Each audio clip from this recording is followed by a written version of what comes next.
Welcome back to Rock Island Line, where we talk about the people, policies, and possibilities shaping Rock Island, Illinois. I'm your host, Annika O'Melia. Before I get to our guest, I have to update you guys on a saga that you may be aware of if you follow my social media on Instagram or Facebook. I found the most beautiful 70s vintage couch, and the vibe I'm going for in the studio is kind of a grandma's living room meets an alleyway. So I found this beautiful couch. I got it for $50. I drove to Muscatine to pick it up. Realized once I got in the car and started driving that it had a very overpowering smell of cigarettes. So I got it home. My husband told me to throw it away. But the couch was only $50, but I spent about 5 days of my life getting the smells out of this couch. So did baking soda and vinegar. I got an oxidizing machine. And put it in the back of my minivan and ran that thing for a couple nights, had it out in the sun, kind of baking, and then it poured down rain on it, and so had to put it with a fan, and finally brought it down to the studio last week on Thursday, I believe, and just got back in here to record the intro for the podcast episode, and the ceiling had collapsed with water, probably from the strong storms over the weekend. It basically saved the floor and everything, the equipment, because all the water just got soaked into the couch cushions on this couch. So now I've got some cushions outside drying in the sun, and I am still rooting for this couch to work out. So I'm going to see if I can get it all dried, and no one's ever going to want to sit on it because they'll have watched its journey, but I'll sit on it and the guests can sit in the other chair. So that's a quick update on the drama with this beautiful vintage couch that was only $50, but will end up costing me 2 weeks of full-time attention. So yeah, just thought if anyone's interested in that, that's what's happening. Now, moving on with the episode. Today, I'm joined by Adam Peters, Director of Operations at Clock Inc., a powerhouse of support and affirmation for LGBTQ plus folks across the region. We talk about Adam's connection to Rock Island, the principles of freedom, and how cities like ours can lead with affirmation, not just in policy, but in economic development, culture, and daily life. We also cover the impact of recent policy shifts in Iowa that threaten queer well-being. And yes, somehow, we spend more time than you'd expect talking about truck nuts.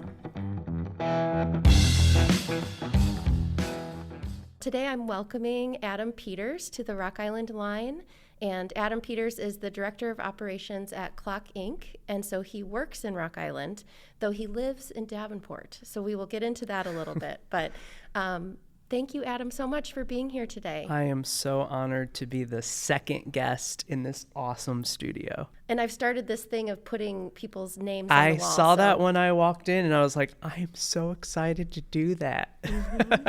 We'll get you up there when we conclude our conversation. That's amazing.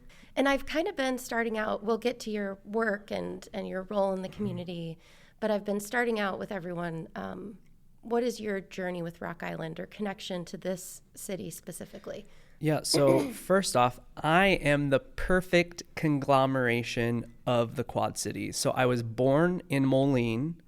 I am an adopted person, so I was raised on the Iowa side. I grew up in Walcott and then went to Davenport West, but I found my biological family in my early 20s, and they're all from Rock Island and Milan. So yeah, and I lived in Bettendorf for 6 months. So I am the perfect conglomeration of the Quad Cities. But the journey of finding my biological family, my biological parents, was an interesting one and brought me to this side of the river, which the bridge divide between the two states, that mentality of like, I don't want to cross the bridge, is a real thing. And I didn't really understand that until I became an adult. We never crossed the bridge to come to Illinois. And I always kind of wondered why. And I'm not sure if it has its roots in like racism, redlining. I don't know what it is, but it's a real thing in people's minds. And I kind of got rid of it for myself early on because I'm like, there's so much on that side. And then finding my biological family, it's like, oh, well, I was supposed to grow up over there. I was supposed to go to Rocky. Like, so I've had this like journey of like embracing this side of the river, which now I work over here and I am just like all over the Quad Cities. I don't understand how anyone would ever be like, oh, it's so far, or I don't want to cross over or go over there. You know, I don't know what it is, but we need to get rid of it. We need to work together as Quad citizens together. Cities need to help cities. So that's kind of my start journey of, I started coming to Rock Island as a young adult. I worked over here at a theater that was, that's 2nd Street, right? Or 2nd Avenue. It was called the Green Room Theater. So when I moved back to the Quad Cities after doing college, I got a job as a stage manager there and did 2 productions, Angels in America, Part 1 and Part 2. They're 2 separate. It's such a huge play that it's 2 separate installments. So I worked there and kind of started going around, you know, going to Theo's, and just kind of embracing what Rock Island is. So yeah, that was my starting point. And, you know, I've seen the evolution. I've seen the district be busy. I've seen it now. Well, it kind of fell off and, you know, businesses have left, but now I'm starting to see the investment in the revitalization, which reminds me a lot of Davenport. So as a kid that grew up in Walcott, we also didn't go to Davenport that often. We would go grocery shop there and we would see movies on 53rd Street, like, and that was it. Like we stayed away from Davenport, the big city. But I remember as a young adult going downtown Davenport and being like, this place is not great. And now I live over there and it's like businesses have been flourishing. People are coming downtown. It's like not unsafe anymore. And I feel like I'm starting to see the beginning of what that was for Davenport happening now in Rock Island. I know there's a lot that still needs to happen. I know there's still buildings that are empty, but it's got to start somewhere. Yeah. And I feel as I drive up and down the streets to find your studio. Yeah. Well, it would have helped if I gave you the right address. No, it's okay. It's totally fine. We made it.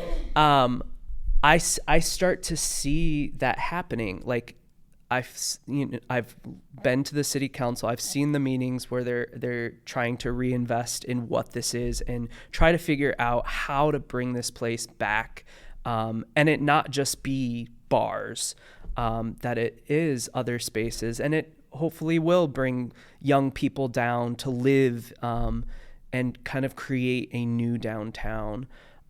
So that's my like initial like what Rock Island started for me. And then of course now I work in Rock Island at Clock Inc., which we serve Rock Island. We serve all of the Quad Cities and beyond. We get people from Morrison, Illinois, Muscatine, Iowa, Clinton, Iowa, coming to our space in Rock Island to create community amongst the LGBTQ community. So yeah, I've always had a fond spot in my brain for Rock Island.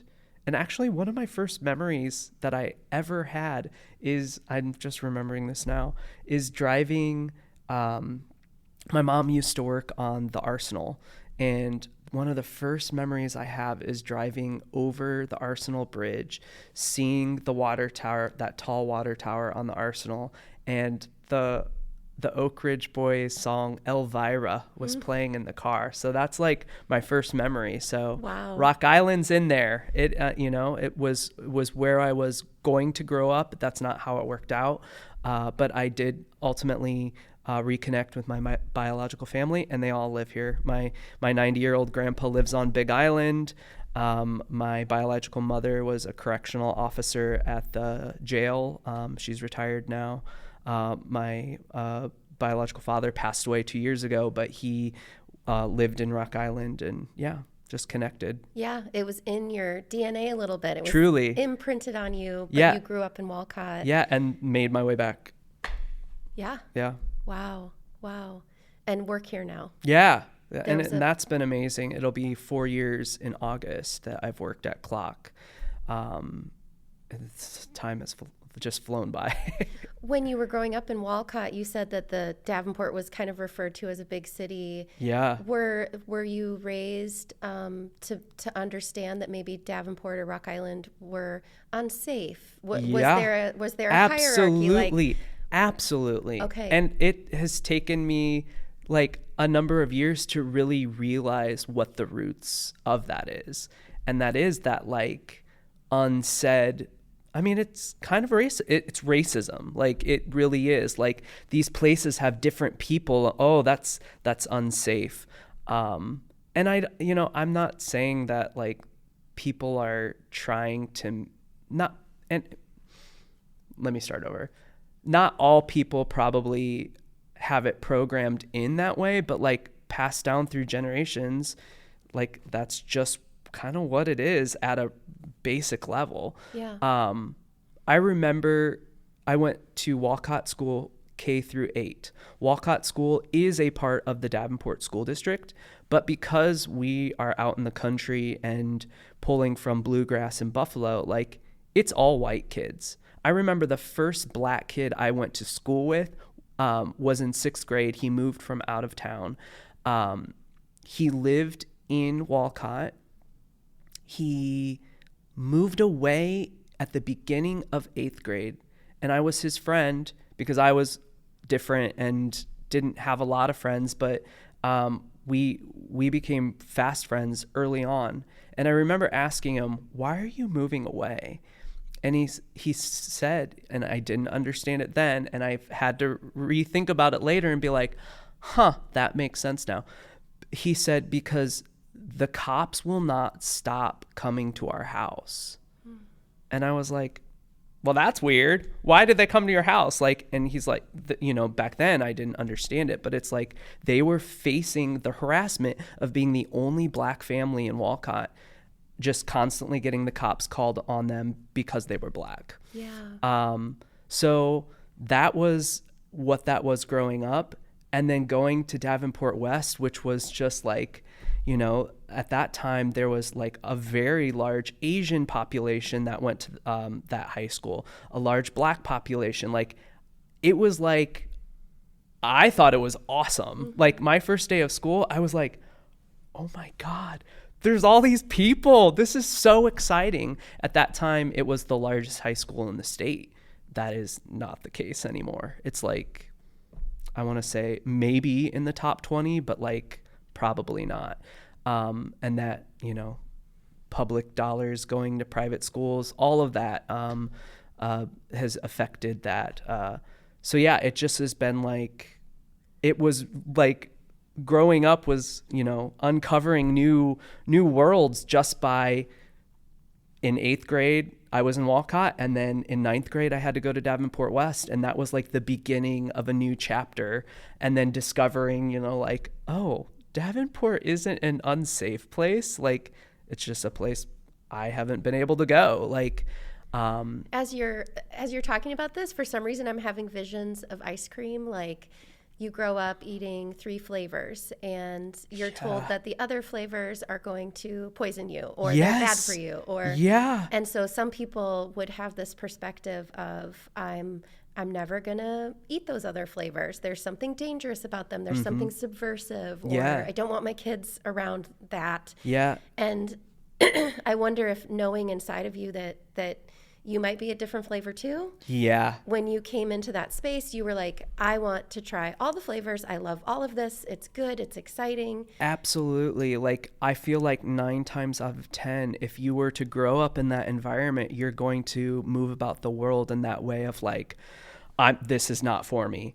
But I was that one person that just felt like that, 1 out of 10 person that was just like, I'm different. And like, no one knows and understands me. Like, I want definitely that. Like, it really did feel restricted. And then when we got there, I was like, oh, this is awesome. Like Yeah. all the colors of the rainbow, all the different flavors of ice cream. Let's go. Like Yeah. this is a world I want to live in. Which is why I love the Quad Cities so much. And working in Rock Island, we just have so many different types of people here. And again, like such interesting history, such rich history, but also like problematic history in the Quad Cities, in Rock Island. And I just think it's such a great thing that we are talking about it more. We're bringing it to light to try to solve the problems for the next generation. Yeah. I love it. And Rock Island specific, do you think we have any unique identity within the Quad Cities? Is there anything that stands out to you specifically about Rock Island? I mean, I just feel like, well, obviously on a like higher, like a general level, like the arsenal being here is just a very interesting thing about Rock Island. Most people, like if you go out in the world, like if they know what Rock Island is, it's probably because of the arsenal. But I just feel like when I'm at Clock, when I'm like driving through the neighborhoods, like it feels like a very rooted place. And I don't know how to describe what I mean by that, but I don't know. I just don't feel like when I drive in Davenport that I'm seeing like neighbors walking up and down the street. I just feel like there's such a like hominess here. Like it feels like a place that you can sit on your porch and like wave at your passing neighbor. Like I don't see that in Davenport. I love living in Davenport. Don't get me wrong. I've lived in Iowa my entire life. I'm obviously going to have a little bit more of a connection to that because of that reasoning. But like, there's something about it here. I see people like, I don't know. Yeah. Thurgood was talking about making your challenges your triumphs, Yeah. And I think one of the challenges of Rock Island is we're kind of insulated. We're landlocked. Even when they built the bridge down by Clock, that now it's like you can just basically go from Moline, bypass Rock Island, and go straight out to Milan, Yeah. But what you're talking about, I think, is that insulation. You almost feel like you're in a little nest or something. Yeah, absolutely. It's not as sprawling. Like if you drive through Moline or Davenport, it's harder to know where are the boundaries of this city. I could keep driving for days, and and so maybe it feels like a little, I don't know. Yeah. Well, I also feel like some of the these are like questions that I still have because like I do drive around the Quad Cities a lot. My family's my 90-year-old grandpa. I see him a lot. My parents live in Walcott. Like I have family all over the place. But like even when I drive to my grandpa's house, I see these like gardens like out that way, and I'm like, they're clearly like community gardens, and I'm like, I don't see that anywhere else. And partly because of the immigrant population. Yes. They've turned over the lots and people are farming on them. Yes. And I think it's a little controversial because some neighbors are all for it and some neighbors, of course, are like, don't do that. And because we have, I think Rocky was like the most diverse high school in Illinois a few years ago. Yeah. Because not just by race, but by religion, by income. You see some of that community stuff that you might not see elsewhere. Yeah. Clock had the opportunity to table at the culture fair. Mike Mertel, who's a teacher at the high school, he for the last 2 or 3 years has thrown the culture fair. And it was my first time ever being in the high school. And there's all of these like stories and people being like, oh, Rocky's not good, or like and I'm like, it was the most welcoming, lovely experience that I've had in any of the high schools in the Quad Cities. It looks amazing, like it's beautiful. They've done a lot to the front facade, but even inside the school, like I don't know, like none of that like prior knowledge and prior stories holds up. Like there's so many wonderful, amazing kids that go there. Every single interaction that I had at my table was like, even if they didn't understand, well, what's this rainbow flag? Like they weren't asking to be butts. They were asking to like, I don't know, like, tell me about your organization. We just had such an amazing experience. And that was another just like, man, people love to like demonize and make things something that it completely is not. And it is sad to hear that people wouldn't like a community garden, but it's like, also, we need more of that. Yeah. We need more like homegrown, good food that is being accessed by anyone that needs it. And people are going to start to find that out more and more with the challenges that we are seeing in this country. Yeah. And I really feel like places like Rock Island that are already cultivating community in that way, we are going to be the ones that hold up when the rest falls apart, which is very apocalyptic doomsday. Sorry, viewers, for that. It's my favorite genre. Yeah, I love anything post-apocalyptic. Yeah. And I'm big into this idea of self-governance, that there's obviously we need federal policy and we need food security and social safety net, but we can't lose sight of our ability to govern ourselves and to create safety in our small community, to stay connected. We need to make sure that's happening. And I feel like that's been happening in Rock Island longer than I've been like working here. Like, it's been a long time.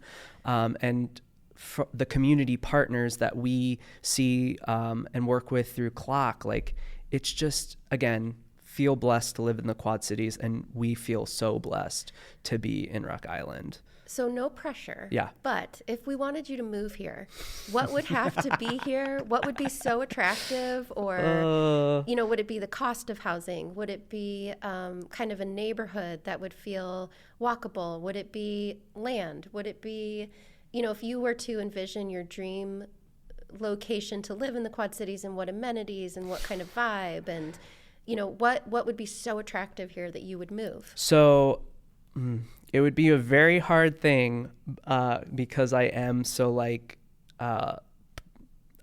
attached. My roots are in Iowa, not just because I grew up there, but because I feel such a draw to changing the awful political climate over there. I think Rock Island has a lot of things, and I actually just bought a house in Davenport for the first time. I've never been a homeowner. I bought a house in February, and I did look at places in Rock Island. The housing costs over here is quite affordable. I think one thing that would draw other people that would be willing to make that move, Davenport has a really cool thing called the Dream Grant. Mm-hmm. And it's this certain neighborhood in Davenport, and a lot of the houses are older. A lot of the houses need some work, but it's a grant for $20,000 for homeowners in this neighborhood to do things that can make, the front of the house look nicer, new windows, new roof, whatever you need to make that house a better place to live. That's a really cool thing that I wish more cities would do. I know there's a lot of homes in Rock Island that are older, mm-hmm. that need sort of that care. There's a giant house that I lived in California for 1 year of my life. Had to check it out, had to see if the grass is greener on the other side. It was a great experience, but I'm a Midwest boy. I got my fill of California. Yeah. But my roommate out there, she is involved in real estate, and she owns properties in California. And I sent her this house that was for sale not too long ago. And it's one of those historic homes that on the outside, it needs a lot of work. And it probably does on the inside too. But the inside is like all the original wood and the ornate, just like, and stained glass windows, and just like 8 bedrooms, 5 bathrooms, like, and you could get it for like $275,000. And I sent it to her, and she was like, oh my God, I need to buy this house, and I could renovate it, and blah, blah, blah, blah, blah, blah. This house out here would cost $3 million. And, so like it's so true. We lived in Vancouver for a couple years. Oh, wow. And our rent was more than our mortgage here. My gosh. And we lived in a 420 square foot apartment. It was awesome. Yeah. We were in a very fun location. We were young. We were never home. Yeah. But yeah, when you look around the country or the world, it is affordable here. Yeah. Yeah. So if there was something for young people to be able to help them fix up a house and, make it look even better, I think that would be a draw. But what I hear you saying is, because I'm kind of two minds. Like if you're in a state where the policies are challenging, one powerful thing to do is to take the beautiful you to the state that matches your values, kind of that idea of federalism, and each state gets to set up the way that they want to and reflect the values of the people there. And one way we have a lot of power is to say, well, that doesn't reflect what I want anymore, so I'm going to take all my goodness somewhere else and feed into this place that is more aligned. Mm-hmm. And this other thing is to say, 20 years ago, Iowa was kind of progressive. Yeah. And I grew up in that, and I didn't, but I can imagine that you did. Yep. And kind of this, I want to stay and be an active part of changing the shape of my state or my local community. And I say that with the full knowledge of the privilege of being able to do that. There are people in Iowa right now that cannot, for their own safety, stay and do that work. They are quite capable. If they could stay, they would, and they would make such an impact. But for their own safety, they are moving to places like Illinois, where you do have civil protections for LGBTQ people.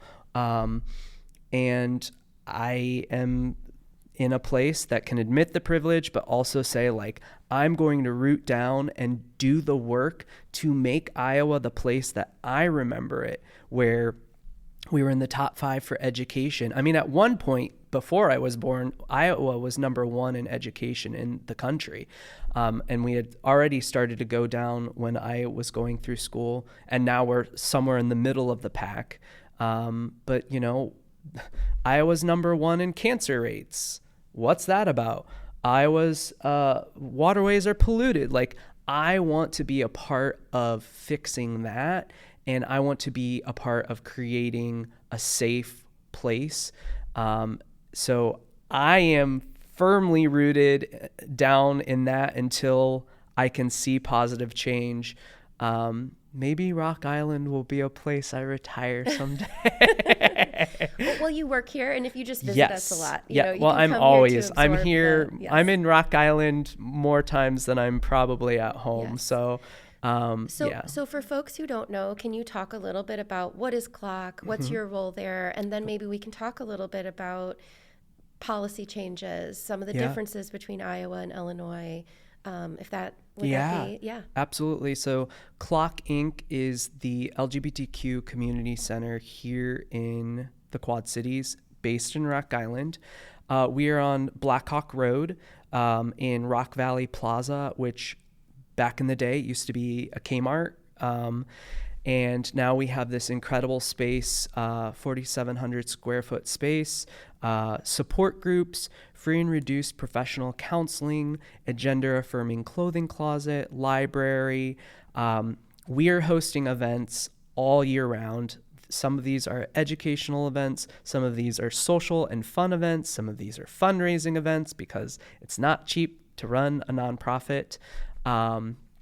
We are just trying to create community and trying to create better understanding for folks to support the LGBTQ community, but also for folks who might not have that exposure to the LGBTQ community to get away from the toxicness that is happening right now and trying to understand it from a heart-to-heart level and bringing folks into the fold in that way.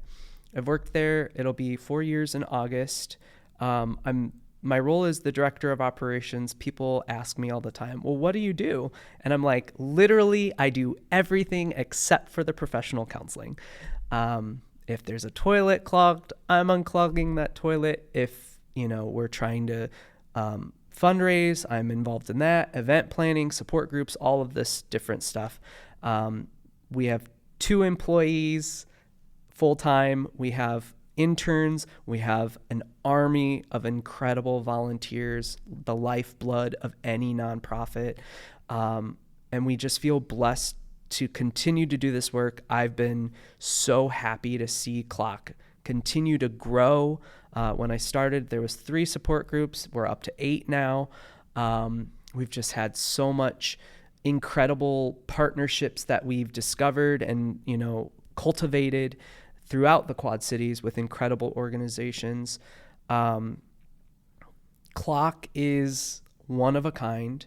And we are so, and I'm not just saying this because I work there. Like, I was a kid that grew up in the church, which is not, it can be not an experience that is good for a lot of LGBTQ people. And it wasn't for me. So I never had a space like Clock. I didn't have an opportunity to meet other queer high schoolers and know that, oh my gosh, there's other people just like me who are trying to just like live their best life. So to be able to support that and to make sure that that's happening is really just, it makes me excited to get up every single day and go to work. Reminds me of that saying that you grow up to be the adult that you needed. Yes. So as you were growing up, and I feel like in this podcast, a theme has been, what is the mirror your community holds to you?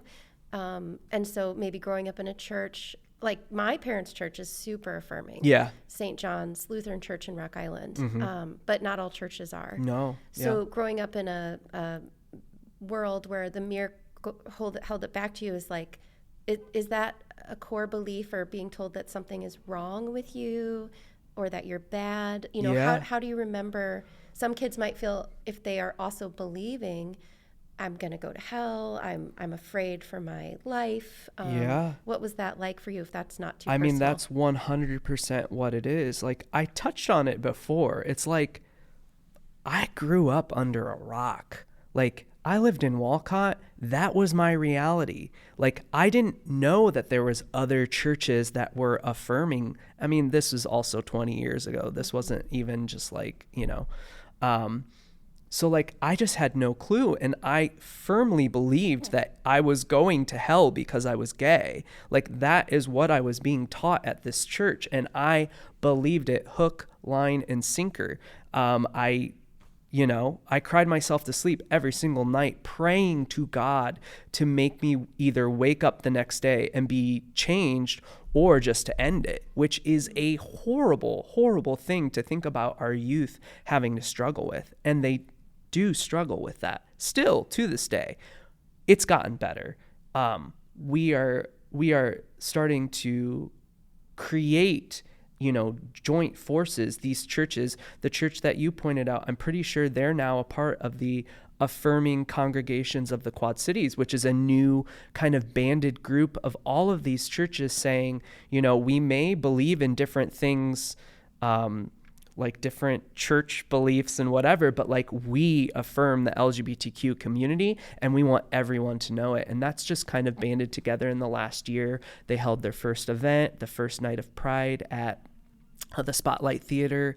All of the churches came together, lit up the church in rainbow colors. It was really cool. And for someone that lived that life of like, I had no clue that that was a thing, like, to see that now is just profound. What I originally was saying too about Clock, we are the only type of community center in our area, and you can't find anything like it anywhere near close. So like, wow. Chicago has the Halstead Center, which is incredible and does 50 million kinds of supportive things. But like, other than that over there, like, there's something in Minneapolis, There's something in Kansas City. There's the Des Moines Pride Center, but ultimately that is a archive library, and they do have like support groups throughout Des Moines, but it's not centered in one spot, so it's a little bit more difficult to access that. I didn't realize that we were really the only thing until I started researching and started going around, because I constantly was on the quest when I started working at CLOC. I just felt like we weren't doing enough. And when I started going to these other places, I started having this realization of like, we may not still be not doing enough, but wow, we're doing a lot. Why is it called CLOC? What's the origin of the name? So Chase Norris is the executive director. He is the one that founded CLOC, and he wanted a word that had multiple meanings. He wanted a word that had like a deeper impact meaning, which he picked CLOC because time moves forward. We're always marching forward towards something better, something brighter. He also wanted a word that was discreet. So if people were talking to someone and had to say like where they were going, they would be like, hey, I'm going to CLOC, and like just kind of move on. Also, in the logo of our clock, we have the hands of the clock on 6/28, and all of the clocks in the community center are also at 6/28. So spoiler alert, we have 90 clocks hanging throughout the center. None of them work. They all say 6/28, and you're like, well, why do they say 6/28? June 28th was Stonewall, and Stonewall was the modern day beginning of the LGBTQ movement in America. Obviously, queer people have been around in America since the beginning, but that was the sort of beginning of the, hey, we deserve to be treated just like everyone else. Like the civil rights movement, the suffragette movement, Stonewall is kind of the, Yep, and Stonewall is represented in that 6/28 on our clock. So it's a whole host of different reasons, but it really is special, and it's cool to be able to explain it, because so many people really are like, why is it called CLOC? And so we have this wonderful place in our community, broader community, but nestled here in Rock Island, doing really good work in a very changing landscape, where so much is getting better, moving forward. You know, if you think about growing up, and if you were 7 again, it's probably in general a better time to be a 7-year-old gay kid. Yeah. But also there's this other stuff happening that feels like it wants to pull things backward or decrease protections, decrease freedoms. What's happening? Like, what are the big things happening both at the federal level, maybe at the state level, that are having an impact right now? Yeah, so I agree with that. It is probably much better to be a 7-year-old queer kid than it was 20 years ago. The only difference now is that I feel like the unacceptance / hate was just more quiet 20 years ago. Really? And now I feel like it is at an all-time high. So when some of the older LGBTQ people are like, well, back in my day, it was super, super hard. And I agree. I know, living in the closet 20, 30, 40, 50 years ago and having to, you don't have technology to meet anyone. And it's very difficult. We all have our struggles. I get it.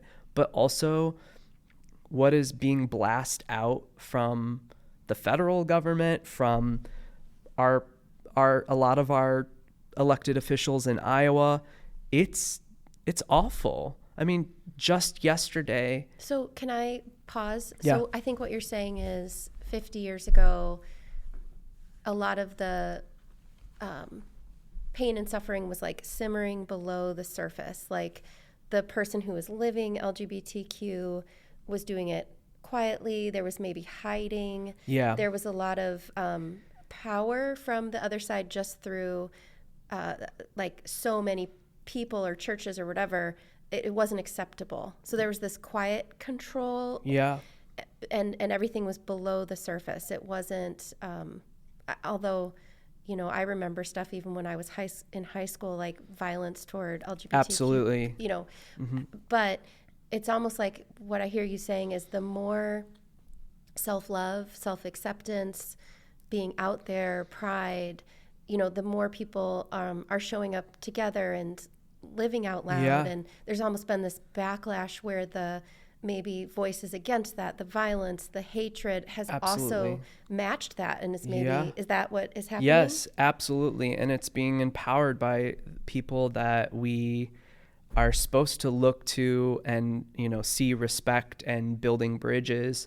And because of technology, because of everything now that is made to connect us more, I feel like it's also being used to just amplify the just most vile voices. Yesterday there was a preacher in Indiana that went viral for his Sunday sermon, which was saying that all gay people need to be put to death and that the government should facilitate this. I mean, kids are seeing this. It's wild. And what I'm touching on is 20 years ago when I was in high school, I might be going to a church that was not supportive of gay people and was saying like, yeah, you're going to go to hell. But they were not saying like, you deserve to die. Wow. Like I wasn't hearing, it was more of that, like, love the sinner, hate the sinner. Exactly. It's more of that passive aggressive BS, which is a whole different topic for a whole different day. But I wasn't turning on the TV and seeing someone call for my extermination. I wasn't seeing people going into a nightclub in Orlando and killing 60 people because they didn't agree with being gay. That kind of just horrific constant, I mean, there's something every other day happening, is just, I don't know how these kids do it other than that they have the inner strength and they have more support throughout their community. People showing up saying, we don't stand for this, we're going to stand with you. And honestly, again, not to get on the Quad Cities soapbox, but I feel like we have something so special here because we have so many of our leaders standing up and saying, we stand with this group of people. And it's like, they might not even agree with it, but they like know what's right and what's wrong. And no one should ever feel like they don't deserve to live because of who they are or who they love. So yeah, it's just wild times for that. In Iowa, we've seen the backslide, and a lot of people like to point to, well, Iowa, you had gay marriage like the third state to pass gay marriage. Well, the thing about that was that was passed by our Supreme Court judges in Iowa. So it was just a handful of people. It wasn't like it was a vote. But when you look at public polling, 70% of the state is like, yeah, that's fine. We don't care who's getting married. So it's like, it's this weird thing where it's like most people don't even care anymore, but yet we've taken this giant backslide where, we're the first state in the entire country to take trans people out of a protected class in our civil rights. Like, we're trying to be helping our citizens, and we are actively saying, well, we don't want to protect them. Yeah, the first state in the country. First state in the country. To remove or specifically spell out that trans people are not protected from discrimination. Absolutely. So if I was hiring and someone came in and they were trans, I can openly discriminate against them and say, I don't want to hire you because you're a trans person. And it goes even deeper, and I don't have all the facts on it, but like getting a credit card, it just goes into so many facets that people don't actually take the time to understand how. A home loan. You can't eat in my restaurant. Exactly. I'm not going to. Right. And people just think it's like, oh, well, they just want special treatment. And it's like, no, we don't want to be harassed, and we don't want our life to be like negatively impacted. And this literally causes that to be so much happening. Ugh. Do you think, like, what is that all about? Do you think that is the people making these laws believe that trans people don't exist? Do you think they believe that it's a made up, like, I think it's a mixture. I mean, I can't say that they all are under. That's true. There's not one monolith of but them, but I do firmly believe they understand that there's a segment of our population that is afraid of change, wants everything to go back to the good old days of, praying before every meal. And, like, it's just this, they know that they've got this issue that they can get people worked up about. They can get people scared on. And they are demonizing the LGBTQ community because they know that works. And so almost they might not have firm beliefs about the trans issue in terms of it's more that this is an issue, this is a wedge issue, this is a thing that'll get me votes, this is how I stay in power. They probably don't have beliefs because they've probably actually never met a trans person, like just point blank. Like, and that was the thing 20, 30 years ago where it was like they might not have known a gay person. And as that became more accepted, people were like, oh yeah, they're just like me and you. Okay. Oh, okay. I get it. And I feel like we're in that same boat now where it's like they don't understand what it's like because they don't know anyone. So it's certainly more easier to be like, well, that's different. I want nothing to do with that. And I don't want that to be a part of my life. And I feel like a lot of those people fall into the category where they just go with the flow and say, okay. And then there is the other side where they know, like, this is the issue, how we can stay in power and how we can, get people riled up. And we're seeing it at a national level. We're seeing it not in just LGBTQ issues. We're seeing it with immigrant issues. We're seeing it across the board. And it's scary. It's kind of like same playbook, different day. Exactly. And different population maybe. Yep. But luckily, in this great state of Illinois, you have people who are actively working to make sure that people are protected still. We have smart people being elected. I know lots of people. I've seen all of the Pritzker sucks signs, but sorry, he's actually standing up and speaking on this issue and saying, this is not right and this is not what we're doing in this state. And God love him for it. God love the people of Illinois that keep electing people that care and that are not going to do the playbook of demonizing to stay in power and push this view of what we should be and not embrace the actual history of our country, which is just maddening in itself. We are a melting pot. We have Lady Liberty with her torch and her, the bringing together of the world. Like it's just kind of crazy to see the backslide that we've experienced when, as I was growing up, I felt like we were starting to have this new world opened of acceptance. And that's why I'm still in Iowa trying to bring it back to that. Yeah, I feel like, trying to root oneself in your principles, because I think something that is so unique about the American experience and what makes our country really great is this idea of personal freedom. Yeah. And, and that includes the freedom to be who you are, to love who you are, to have the views that you have.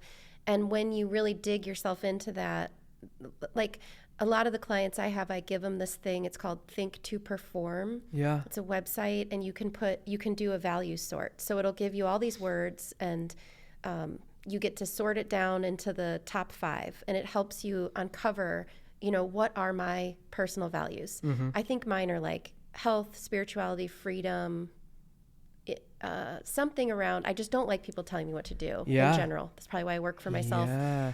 But anybody could do that. Think to Perform. You can go on there. You can get your values. And one of mine is freedom. Even the people that I work with, I want them to feel free. I want them to feel like they can set their schedules and do their thing. And So, and when we're talking about gender, it's like you both want people in the LGBTQ community to be free to be who they are. Yeah.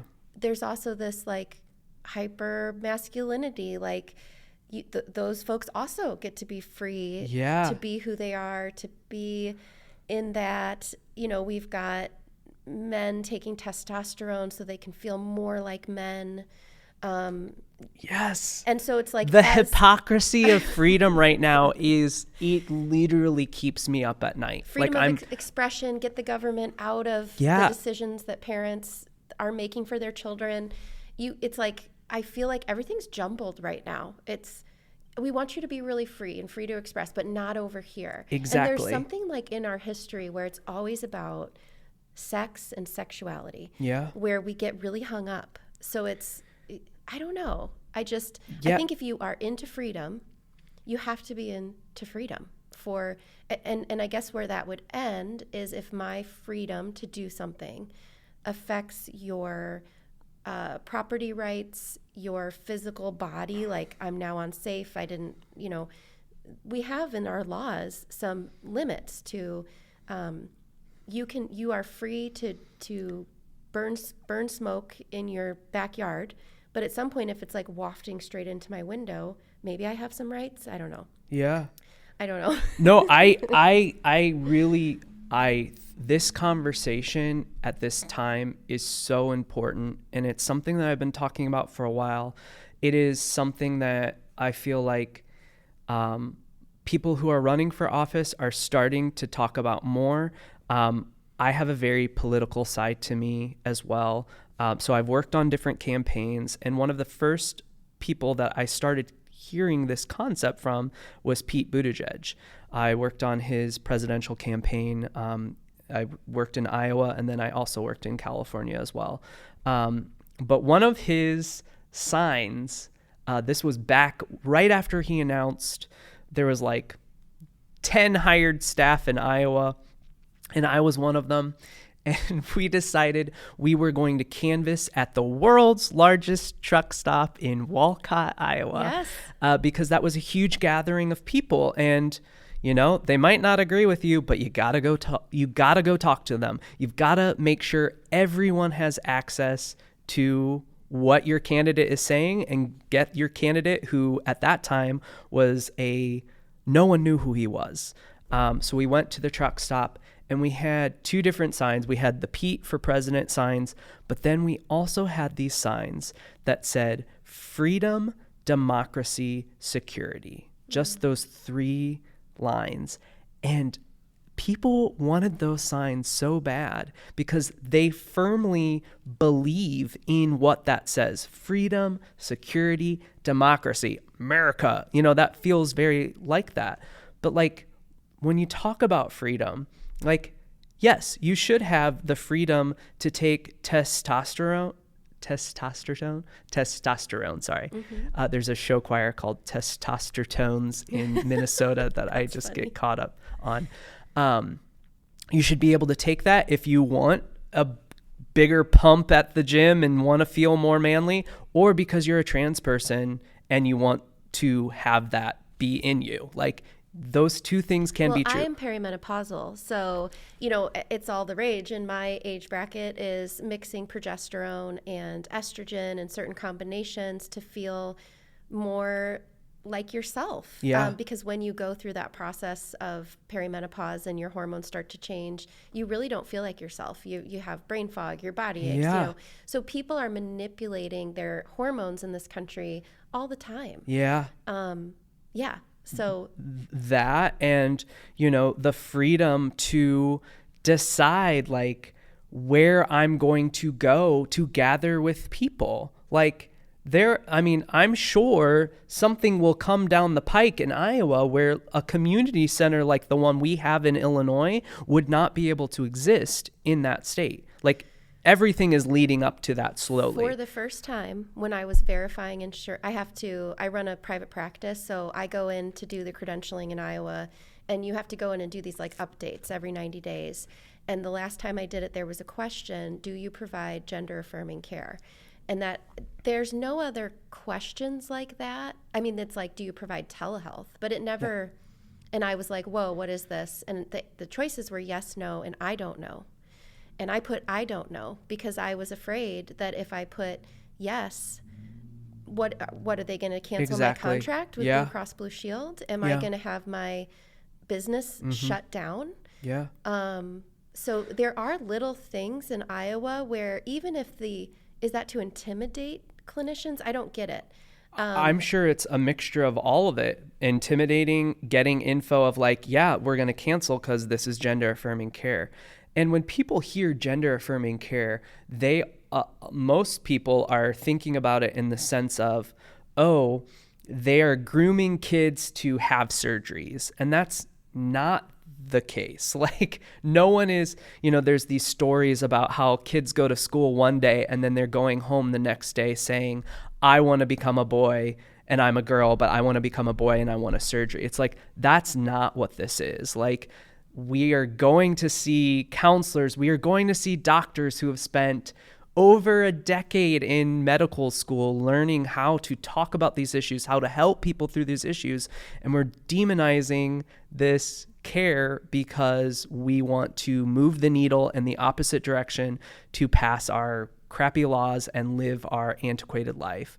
And it's really, really sad. And again, it all comes down to freedom. And it is right now we're seeing a lot of freedom for me, but not freedom for thee. And it's really just infuriating. I think when I was in college, I did a lot of political science. And I think it's like Locke and Adam Smith and all the people who wrote about society and how to set it up. And I think it's Rawls, like Rawlsian theory is almost like you imagine that you don't know who you're going to be and you get airdropped into your society and you want it to be set up in the most kind of blind way where you don't know if you're going to show up as a fundamentalist Christian or as a LGBTQ member, as a minority or woman, and you also don't know who's going to be in power. Yeah.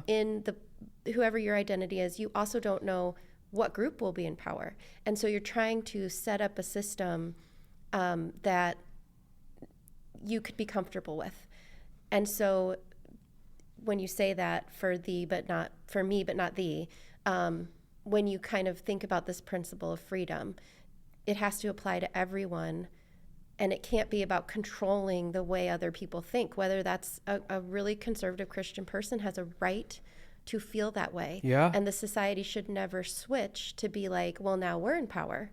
And so because you feel that way, I won't serve you. Or you're not protected. We've decided not to protect your religious freedom because the tables have turned. Yeah. And so you're always trying to set up the system at the federal level, I mean, almost to be hands off. And there was something a little bit intriguing about Elon Musk and Donald Trump talking about freedom of expression and getting out of some of these issues and, really freedom of speech and freedom to, but then it didn't actually happen. Mm-hmm. It was like, well, now we're censoring speech and you can't disagree with what the federal government believes or you'll get arrested or deported or, so I feel like I'm rambling. No, you're not. And it's very poignant too, because now with their rift, their friendship has dissolved. And Elon Musk announced the other day, he's starting a third party called the America Party. And some of these issues his main issues are going to be freedom of speech, and some of the things that I think he thought he was going to get to have with the president, but that didn't come to fruition. And I'm not saying it's going to be good or whatever. I'm just reporting the news here. That's, what's happening. But it's interesting because, now I'm rambling. No, it's just, I think when we go back to basics, I think sometimes these little trinkets of let's fight about this issue that's way out on the branch. It's the last leaf on the branch. Mm-hmm. What we need to do is go back to the root and say, what is the fundamental principle that we want to uphold in the United States of America? And that's what that sign gets at: democracy, security, freedom. You need your federal government to maintain interstate travel, to keep the dollar, to defend you from, but it probably shouldn't be telling parents what to do. again, unless you are like burning your child with a cigarette. Yeah. Because that's their bodily autonomy. And Yep. so nothing ever goes to the extreme of like, you can never tell a parent what to do. Yeah. They're abusing their child. Yeah. Or, but yeah, kind of rooting yourself back in those principles and then applying them fairly to everyone. You know, if you have, it's like codependency is a term in the therapy world, and a codependent is someone who doesn't know how they feel unless they take their partner's temperature. So if we're married and I'm really codependent with you, it's like, how do I feel? I don't know. Let me see how Adam is, and then I can report back how I'm doing. Yeah. And it can set up kind of this toxic relationship. And I feel like codependents want their partner to not only be in the same book, but to be on the same chapter, the same page, the same sentence. Yep. And recovering from codependency is also this process of we need to be in the same book, which is like our general, but we don't have to be on the same page. Yeah. And we don't have to definitely be on the same sentence. And I can respect that we disagree. I think something that happened to me 10 years ago is I felt like I needed everyone to deeply recognize and understand the beauty of a person living in poverty or a person who had experienced police violence, but that's too codependent in some ways. That's where I think a lot of liberals have kind of gone astray, because when you need the other person to not be who they are, you're kind of doing the same thing. Yeah. I don't know. It's very complicated. Well, it's also complicated. And I want to say two things. I am not kidding myself when I say, like, I understand that not everyone is going to agree with how I live my life, with who I am. Like, I get that.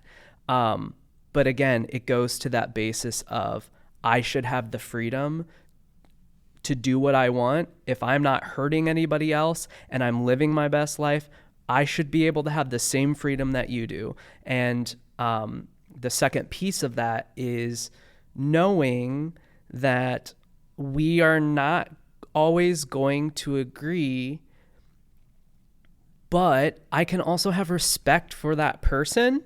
And I feel like we're starting to lose some of that too. Like, and on both sides, this is not just the people that don't agree with LGBTQ people and other stuff like that. It is people who are even more progressive, who are saying, you know, well, they don't agree, they don't like us, so they're evil, they're awful. And it's like, we have to find that middle road somewhere so we can bridge the gap and come together, because everything is just so me versus them. It's like, and I can find myself getting into that sometimes, but I have to like course correct, because I'm like, we're not going to solve anything by this tribalism. Like, we just are not going to. We have to have more grace. We have to have more just like turn on the ears, turn off the mouth. Like, if we don't do that, we are going to continue to see these problems just boil over across the country. It's one of the things that we talk a lot about with the youth at Clock.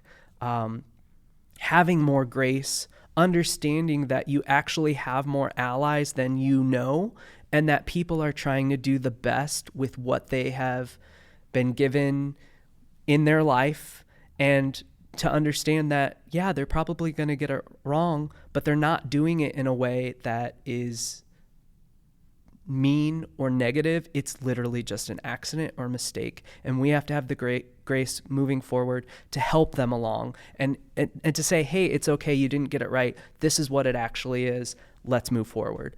And I'm proud to say that we've actually seen a lot of things like that happening where I'm like, oh, they get it. Like they're being more accepting. They're being more understanding of folks that just don't get it, that have been on this planet for 70, 80 years, that have lived one way and are just now starting to get this understanding that, oh, well, not everything is black and white. And, you know, so yeah, that's one thing that and that mutual, like, you know,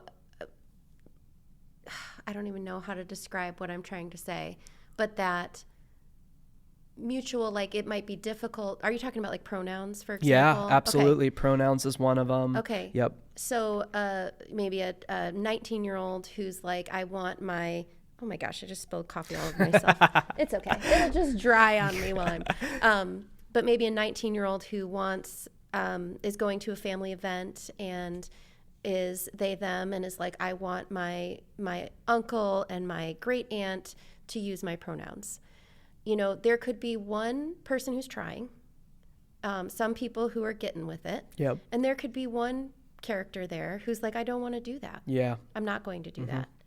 And that, I feel like we have parts of ourselves that could be so activated, like until that person Yep.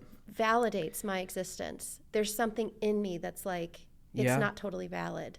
And Absolutely. so I think, you know, I think when you have a stronger community with you that's helping to validate your existence, maybe you can kind of let that go. Yeah. Like that person doesn't see it, and that's okay. They don't understand who I am, and I don't understand who they are. Yeah. And maybe that's okay. And why does the uncle character have more of a responsibility to understand me than I have to understand him? Exactly. And so there's, I don't know, and then you should pay attention to like, but 7 people at this party tried. Yeah. And maybe I don't invite that uncle to go out to lunch next week. Yeah. Like I can just be okay that we're in different books. You know, we're not on the same page, and it does not take away from who I am. We are fostering the resiliency to make that happen, and we are supporting and affirming and fostering the community to know that when that person goes into that space and doesn't feel supported, that, yeah, well, Uncle Joe can't get it. I've got these people over here that do have my back, and there's also people in this room that are trying. So that's what we're trying to do. It's been really cool to see that kind of start to happen and see situations where they are out in the wild and things aren't going right, and to see how they handle that and then check in with them afterwards and be like, hey, are you okay? Like, I just want to make sure. And they're like, oh yeah, I know. Like, they're doing the best that they can. And I'm like, oh my gosh, the kids are all right. Like it's scary, but it's like, it's really cool to see. Yeah. Yeah. It's like if my evolution hangs on you, I'm always going to feel a sense of powerlessness. Yeah. It's like if you and I are taking a journey and you sit down on the side of the road and I spend all my time trying to convince you that you need to get up and keep going with me. Yeah. I won't move on with my life. And so I have to maybe leave you there and keep my journey going forward. And that can be hard. And anytime we get hooked up, whether it's a parent or a former friend, or like, I can't be well until you see me. Absolutely. You know, we're kind of from a therapist perspective, we're in the wrong territory.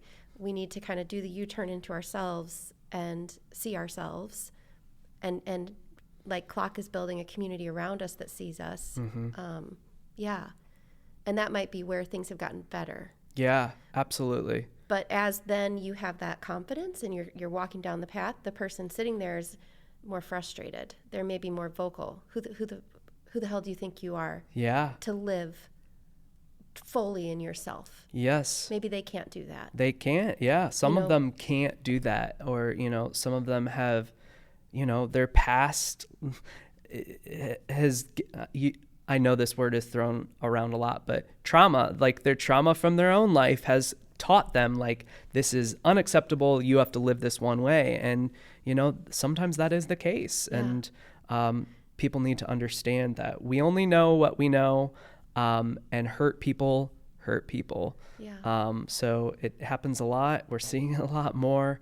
But also I say that, and I always feel like I need to reroute it as well and say, there's so much good happening. And there is. And I see it every single day. I see it so much in the Quad Cities.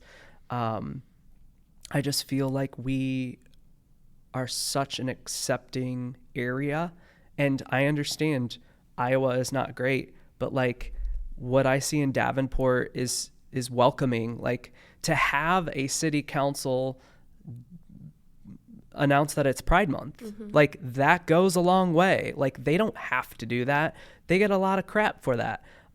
Same with Rock Island doing the same thing. It's just like, I feel so blessed to be here and doing the work here. And yes, there's frustrating days. And yes, there are days where I see the news. I say, turn on the TV. No one turns on the TV for news anymore.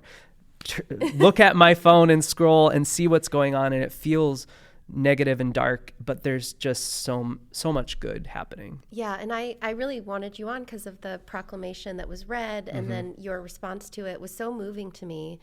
I loved the City of Rock Island's proclamation because it wasn't just like, okay, it's, Pride Month. Yeah. I mean, it was very rooted in the contributions and the value and the amazing qualities of the LGBT community and how they contribute to our city, how they enrich the culture and the economy and are valuable and necessary parts. The language was really nice. It was great. Yeah. And your response was so great. And to what you're saying, I think you acknowledge that, there are cities across the country that didn't do Pride Month this year. Absolutely. That had in the past. Yeah. It's kind of a stance, like I'm with this team, and so I'm not going to do that this year. Yeah. And so the importance, even though it's just words, the proclamation, the importance of that to reflect that mirror back to the community that this city is an inclusive, hopefully safe city. Yeah, and me pointing out Davenport and Rock Island for doing that, there are some Quad Cities places that didn't do that, but I also know that there are some of those that are also doing the work in a way that they're showing up at events. So like, that is not to say that one is better than the other for doing this and that. Rock Island's better. So like East Moline, they just had a flag ceremony. They had they put the flag up and had a nice ceremony for that. So that was really cool. They didn't do a pride proclamation, but everyone's finding their own way to support the LGBTQ community, except for Bettendorf. But I mean, I didn't say that. But yeah, so I feel very blessed to be here. My response at Rock Island was a little bit different from the one that I did in Davenport, because I do feel the language of the proclamation was different. And I also was was it mid-June? When was that? I think so. Yeah. So I had been in 2 Pride Fests already at that point. We had held 3 or 4 different events for Clock and had like 8 or 9 to go. We have such amazing community partners that are also doing similar work with the LGBTQ community. So I gave a major shout out to all of the partners that we work with. So like the Project of the Quad Cities, QCAD, which essentially was Clock before Clock was Clock. Pride Inc. I shouted out the Affirming congregations. Again, as someone who grew up in the church, who has really nothing to do with the church anymore, to see that these congregations on both sides of the river are coming together and saying, we just want you to know that we are affirming, we care for the LGBTQ community, and we want to embrace them with open arms. That's powerful. That is so powerful. So I just wanted to make sure that I made that aware, and I said that at those comments too, to just really shine a light on everything that the wonderful things that everyone's doing. How does Rock Island become a place where the LGBTQ community wants to live? Like, have you looked at all at, there are actually like gayborhoods. Yeah. There's like villages for old lesbians to live in together around the country. There are these different models of almost pairing economic development, housing development with communities that need safety. Could Rock Island have like an LGBTQ village? Yeah. Or would people be into that? Is that offensive to be like, how do we recruit the gays to live here? No, I don't think it's offensive. And if anyone's getting offended at that, they need to look at what's going on in the country and understand that we should probably be doing this. So I feel like, and correct me if I'm wrong, I just saw this the other day on Broadway. They have Pride in Broadway signs. So Broadway's the street, has really cool houses, but I saw a sign that said Pride on Broadway, and it has the equality rainbow flag on it. So I feel like maybe that's happening on that street at least. The Broadway district would be a perfect location. There's these big, beautiful homes, and there's a really strong neighborhood. Yes. And, you know. So like something's happening already with that, because no one just makes signs like that and has one up. I feel like maybe there's more. I think Rock Island would be awesome to have someone invest in a like gay bar or something in our new kind of revitalized area where they're fixing up the buildings so they can get some businesses in. The Quad Cities used to be home to 6 or 7 at one time. There were 6 or 7 LGBTQ nightlife / bars. So like one now? There is 1.5 if you Okay. really. There's Mary's on 2nd in Right. Davenport, and right next door is a venue that used to be a gay bar or a queer space, whatever, and then is now hosting like once a month drag, but it's more like a nightclub. It's not just specifically for gay people or queer people. So investing in something like that would be a boon, because honestly, right now we only have Mary's, and this is no offense to Mary's, but like it is in a part of the town that isn't revitalized. People don't always feel safe going there. And with all the stuff that you're doing on these front streets up here, it would be the perfect spot for it.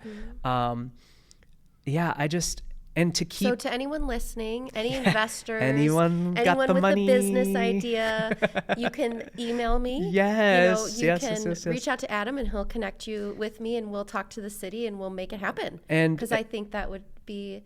And then I feel like the thing about Rock Island, because you have to come to us, like it's a destination, is building things here that people value. They will come to it. Like Absolutely. the restaurants that have survived, Circa 21, it's always like a quality product that people come to. And I think having a really high quality gay bar would be awesome. Yeah, I saw you reposted the video. I think it was you. The out Coast, Yes. Illinois. Yeah. So Rachel came to our area through the Illinois tourism grant, I think she got. But yeah, she went throughout the Quad Cities, Illinois side. And like, we have such a cool, inclusive, awesome gem of an area.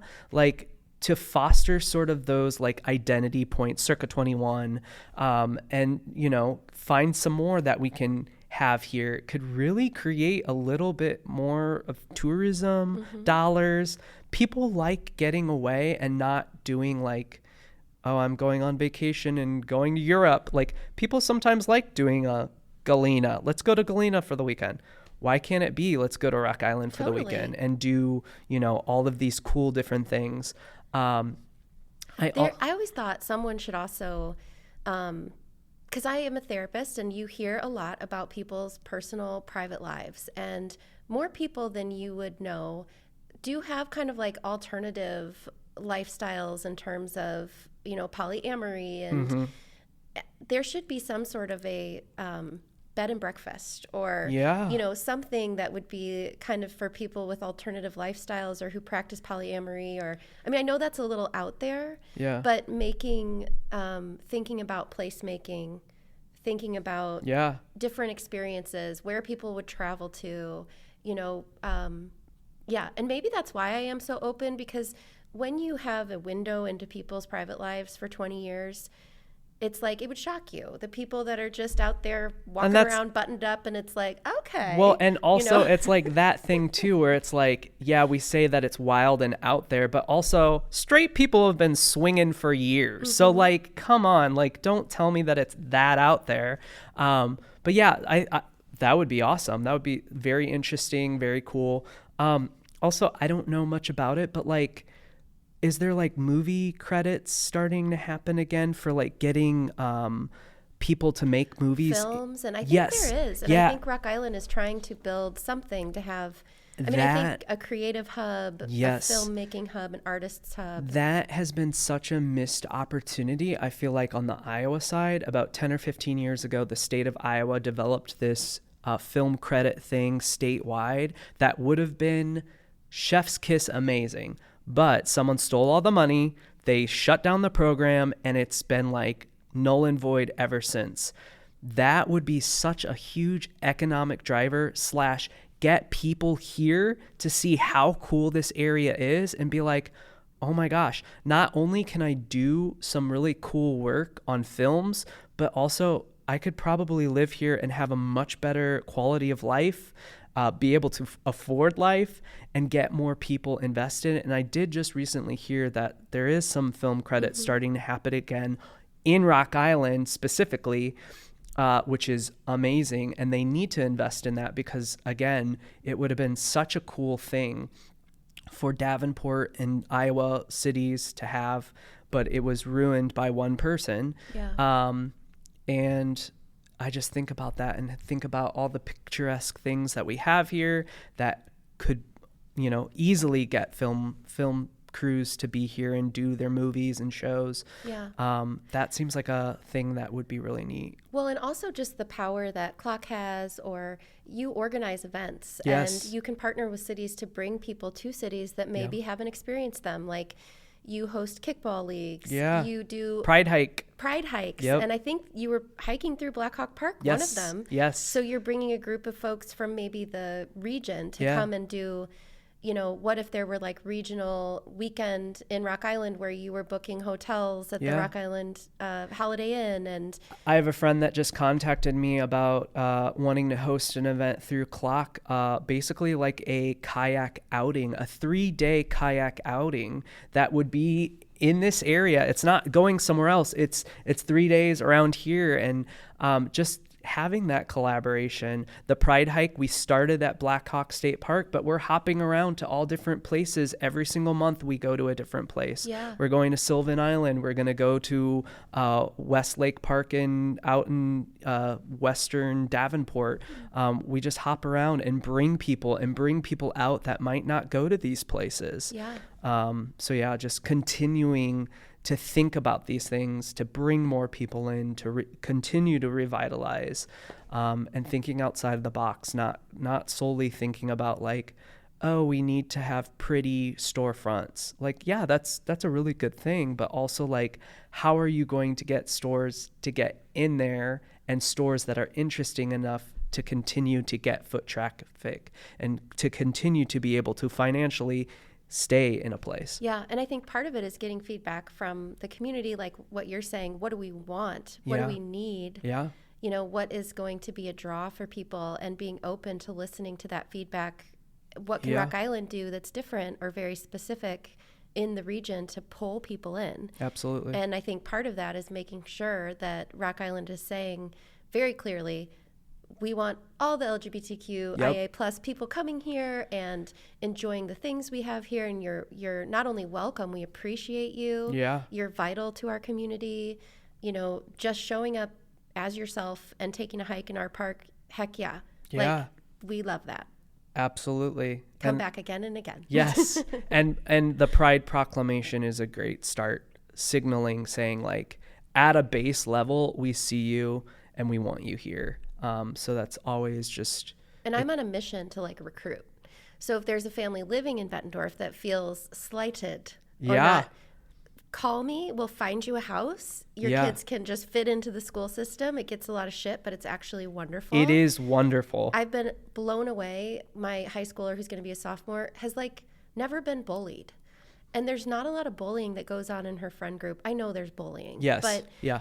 I think when you go to a school with so many different people, it becomes hard to have like one group that bullies the other group, Absolutely. So I feel like they're just, a campaign to, you have to stay in Iowa and fight the good fight. But for anyone who's just exhausted and wants to just be embraced, come on over. And don't get me wrong, like it really was like maybe I really should move over there. Like I really did have a struggle, but I ultimately know that that's where I need to be right now. But yeah, I mean, there are some pretty houses over here that I was like, oh, that's so beautiful. If I only had a little bit more of like that handyman mentality. Yeah. Because I'm not a handyman and I really don't want to do the work, but I also don't want to pay someone to do it. So but like you said, if the city had an incentive. Exactly. Or I think the high school should have some sort of a trade program there should be a company called like Restore Rock Island, because our housing stock is so old. Yes. And we can't just put up new houses in a field. Yeah. We need some specialized like builders who know how to do restoration. Yeah. Maybe they partner with the high school and they take on these projects of somebody who's moving in. We're really happy to have them. They need help fixing some wood, you know, and maybe students do it. We're coming up with so many good ideas today. This needs to happen. Yeah, and you don't want to take an old 125, 150-year-old home, gut it, and make it sterile and ugly. Like, you want to work on the things and bring it back to its beauty that it was before. But obviously, too, these used to be mansions that, you know, rich people lived in and out. It's like, well, if you have one of those houses, maybe we should retrofit this to be apartments, but also still keep the beauty, keep the flavor and the history. Yeah. We have to kind of lean into our oldness. Yeah. Because if we just gut it out, we lose the history, which is a good, you know, just kind of, we don't want to lose our history, which is what we're starting to see people push us towards, and we have to fight back and continue to tell the stories, continue to tell the truth about what that is. Yeah. And that's me connecting the two on I love that. Meta levels, bringing it together. Yeah. There's no country I'd rather live in. America's awesome. Yeah. And we have a very painful history. There's a lot of problems. And I feel like you can like do both. Yeah. You can both look very clearly at the reality and honor the experiment that is going on here, and believe that over time it'll just keep getting better and better, and kind of link people together with, I love the Pete Buttigieg thing and the sign. I'm really going to carry that with me from today of like, how do we double down on these just principles below the surface that then get applied to everyone? And we do need to do better on respecting our history and understanding that we can do both. And I feel like a lot of people have never understood that being contemplative about what has happened, the good and all of the bad as well, is not unpatriotic. It's actually true patriotism to think that I can love this idea, I can love this country, but also know that we've stepped in it a lot, and know that we've hurt people, and know that we've ruined lives, but also understand that this is a one-of-a-kind grand experiment that if we do not take care of and we do not foster and support along, we will lose it. And the history is just a part of that. And being very intentional about, you know, like one thing people get up in arms about are all the statues that they're tearing down. Well, you talk about history, but you're tearing statues down. Well, it's like, well, if you actually did the research, the majority of these statues for Confederate generals or slaveholders were actually installed after the Civil War to scare people and make sure that they kept in their, you know, in their mode of life. And it's like they weren't put up to honor these people beforehand. It was afterwards that they didn't need to be put up, you know, like understanding and learning. And we just don't have a lot of that happening right now. And it's like, I could give a shit about a statue. Like, I feel like, and if my kids were going to look at it, I feel like I can see an idea that's contrary to what I believe. I can look at a piece of history that's, you know, challenging, and I don't need it to be taken away on either side. You know, so now they're going to rename the Navy ship that was named after Harvey Milk. Yeah. They're going to take that away because in that politic, they need to remove that. It's the same thing in some ways. It's just different sides removing a statue because like one side can't tolerate something. And I think in this thing of free speech, it's like stand in front of any statue and have a conversation with the people around you that you love about what it represents to you. In some ways it's like art. You know, if you have a statue of Thomas Jefferson, he's such a complicated figure. He owned hundreds of slaves, and he formed some of the most wonderful stuff about what our country looks like today. Like, can't we be nuanced? Can't we look at things we disagree with and just stand up like grown-ups and be like, I don't like that, but I don't need you to tear it down because I can look at it and stand grounded in myself. You know, I could look at a swastika on the side of a building. I would not like it. I might detest it. Maybe we'll clean it up. But I could have a conversation with my children about what that means, what it means in history. I'm not advocating for like vandalism. Yes, yeah. But any book, any words, any idea. Yeah. Like if we're like, oh, take it away. Yeah. On either side. We're not learning from that, and we're not learning. Talking about that. Absolutely. We're turning off our brains. We're getting distracted. How distracting was the whole statue thing in the moment of civil rights? These little things just take away again from like the root. Yep.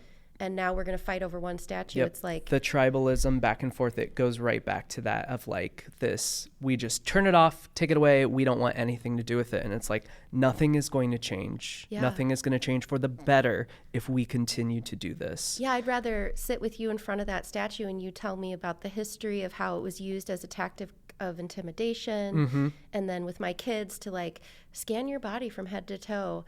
Notice, do you feel intimidated in the face of this statue? What does it tell you? What does it make you believe about yourself? Is that, now we're talking about, now we're even getting on my level more, which is, scanning the body, which is so uncomfortable for so many people because they can't even grasp living in their own self and being present in our own self and feeling different emotions that might produce uncomfortableness, and being able to sit in that and not just like try to get rid of it or try to fix it. Right. A lot of people just don't have that emotional maturity or that intelligence around that. Or honoring of I see a gay pride flag and I feel my body soften. I feel some general safety. I am not gay or lesbian, but I feel like, oh, that person is a safe person. Yeah. Just that signals to me and my body would relax. If I saw someone driving a truck with nuts on it, I'd get a little tense in my body, but I want that person to keep those nuts on that truck because that is a reflection. I don't know about that. I just still don't understand the nuts on a truck phenomena. But yes, because that's about gender. That is an expression of this thing about gender and, beating your chest. And like, we have to celebrate that too, as long as it's not impacting my safety. And that's where I just was going to go, sure, nuts on a truck, freedom, you do you. Yes. If you get out of your truck with a baseball bat and come at me, then it's different. I still just can't wrap my head around it because it's like, why would you want testicles on your truck? But when I see that, I might feel like, oh, maybe that's not a safe person. Yeah. But there could be a different person driving down the road that sees that and is like, I feel good. Or, like we can't tell. We don't know how different symbols and now I'm wondering structures. If I need to add nuts to my car. Maybe I should reclaim that, like reclaiming patriotism, reclaiming the flag. I'm a queer person that's going to put this on my car and let everyone know that, no, there isn't a scary person in there. There's someone that just loves putting testicles on things that it shouldn't be on. Yeah. I don't know. That's wild. But that freedom of expression. Yeah, absolutely. And the symbols, the statues, the paintings, the books, little kid books, like doing that U-turn of how does this symbol affect me? And what is my response? I feel like I need it to go away. And being really curious about that. Why do I need that to go away? What am I afraid will happen if it stays? Yeah. And oftentimes that will boil down to like, somehow I won't be safe. Yeah. Somehow if I don't do this, if I don't have this part of me that's like, I don't know.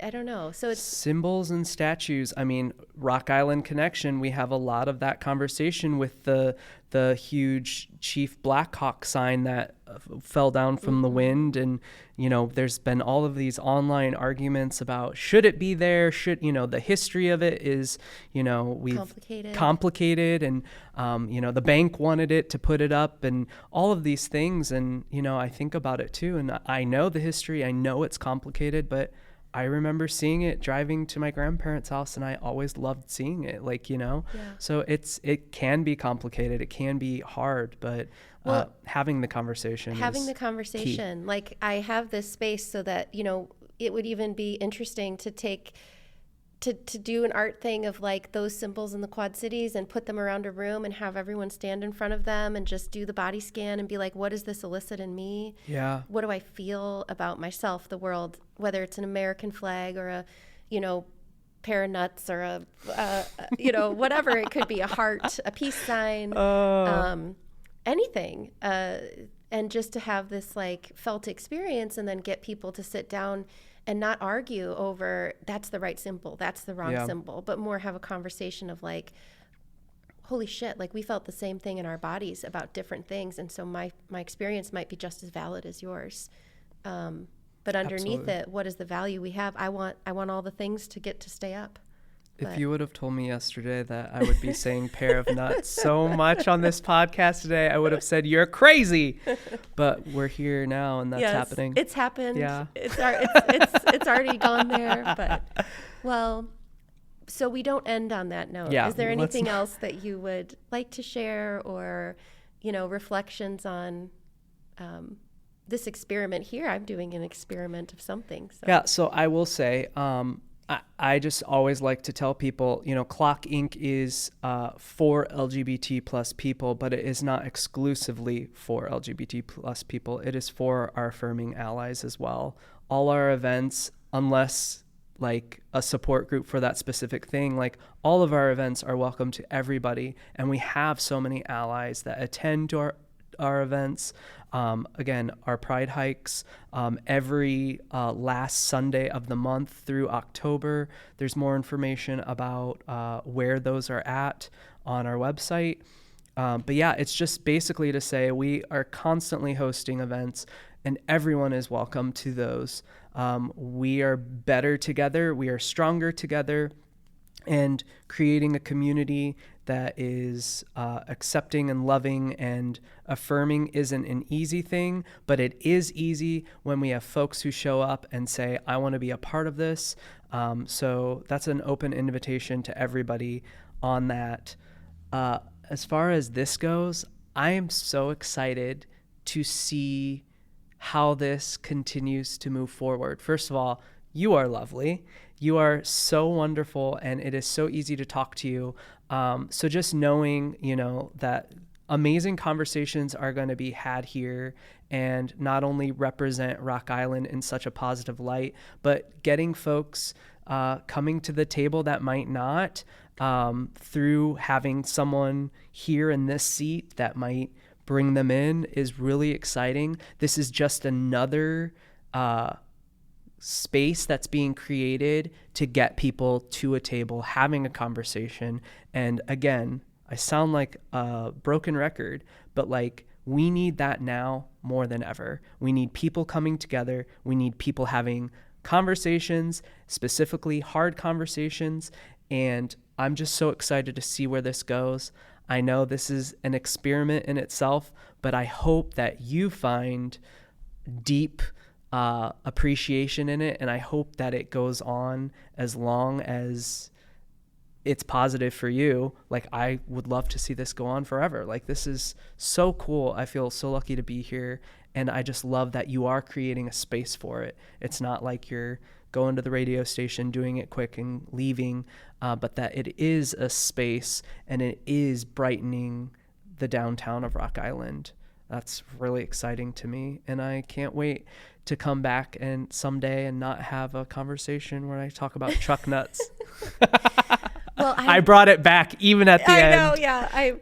I so appreciate you, and hopefully there will be another opportunity. Yeah. Maybe we could even host something for you in here, or absolutely host a difficult conversation. Yes. Or if you think of someone who's got very different views that you would like to talk to and kind of model what that looks like. Yeah. I would totally host that. Yes. Oh my gosh, I'd be so open to that. Yeah. And so anything that you think grounds us in those conversations, let me know, and I'd love to help you. And you are also lovely. Oh, and we've never met each other, never seen each other in person. Yeah. So it's been good to get to know you, and so glad you're out there doing this work. We're going to continue to do it. Yeah. Thank you, Adam. Thank you. Okay. We did it. Yay.